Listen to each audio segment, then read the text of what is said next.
Merci, Monsieur le Président. Je voudrais demander l'urgence pour ma proposition de déclaration de révision de l'article 59 de la Constitution pour abroger l'immunité parlementaire en matière pénale et donc pouvoir bénéficier des 5 minutes qui me sont prévues par le règlement.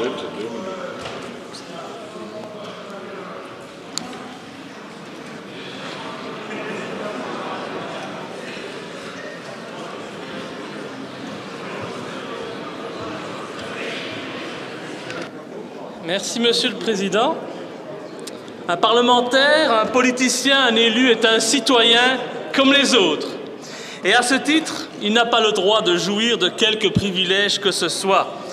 Un homme droit, honnête, un homme qui n'a rien à se reprocher ou à cacher, il n'a pas besoin d'avoir un bouclier magique comme l'immunité parlementaire, véritable privilège digne d'une époque révolue qui lui permet d'échapper aux poursuites judiciaires tant que cette immunité n'est pas levée.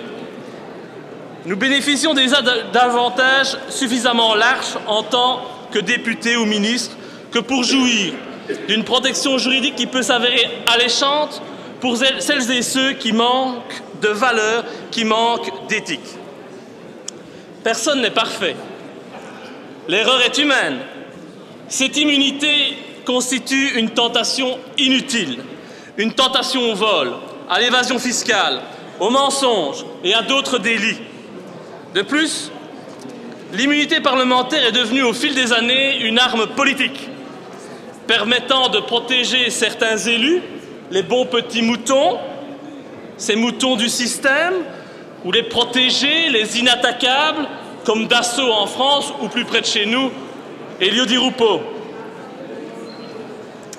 Et cette immunité permet aussi d'en attaquer d'autres, bien souvent des députés de l'opposition, qui osent dénoncer les dérives du système, comme M. Jean-Marie De Decker et moi-même, par exemple.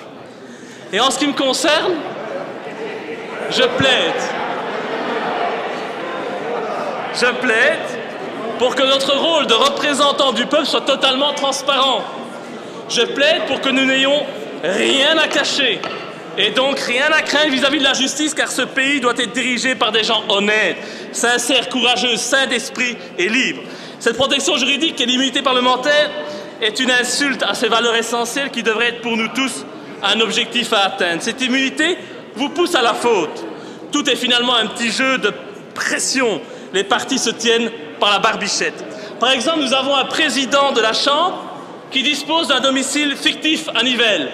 Un appartement, une chambre, alors que tout le monde sait, y compris la presse, qui reste mystérieusement muette à ce sujet, qu'il partage la vie de la gouverneure du Brabant wallon dans un logement bien plus luxueux.